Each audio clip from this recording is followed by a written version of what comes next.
کریمہ کے ابتدا میں وہ پیغمبر اکرم صلی اللہ علیہ وآلہ وسلم کی ثنا بیان کرتا ہے اور کہتا ہے کہ زبان تا بود در دہان جائے گیر، جب تک یہ زبان منہ میں ہے، جائے گیر موجود ہے منہ میں، ثنائے محمد بود دل پذیر، تو حضرت محمد کی ثنا صفت جو ہے وہ دل پذیر ہے، آدمی لوگ چاہتے ہیں کہ اس کو دیکھ لے۔ کون محمد؟ حبیب خدا اشرف انبیاء، وہ محمد جو کہ خدا پاک کا دوست ہے، حبیب ہے، اور تمام انبیاء میں سب سے وہ بڑھ کر ہے، ان کا اشرف ہے، کہ عرش مجیدش بود متکا، کہ اس کی جگہ کون سی ہے؟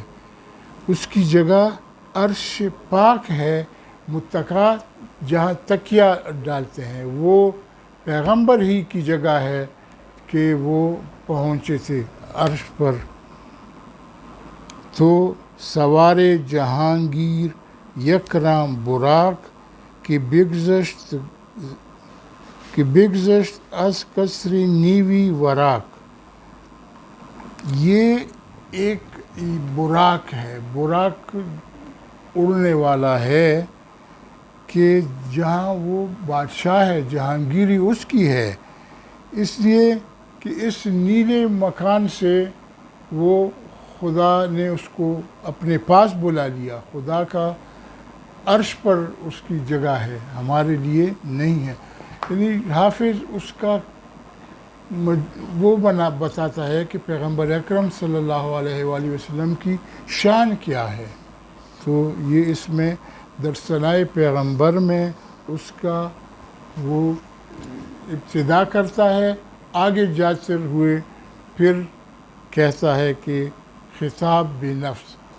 سر یہ ذرا بود اور قوت کا فرق سمجھائیں، کیونکہ لکھتا ایک جیسے ہیں بود اور قوت، لیکن معنی اور استعمال میں بہت فرق ہے۔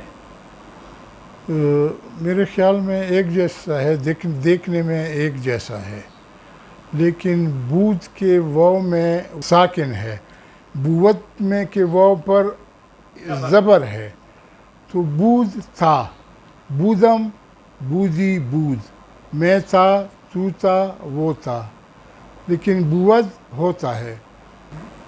توانا بود، وہ آدمی ہی توانا ہوتا ہے، طاقتور ہوتا ہے، ہر کے دانا بود، وہ جو کہ عقل مند ہو، عقل مندی ہی دانائی ہے، تو یہ بود ہے اور وہ بود ہے۔ سر یہ دوسرا آخری شعر میں سوار جہانگیر یکرام برا، تو یہ یکرام کا معنی ذرا سمجھا دیں۔ کہتے ہیں کہ ایک اچھے اسب کی یہ کو یکران کہتے ہیں، وہ دوڑا جو دوڑے۔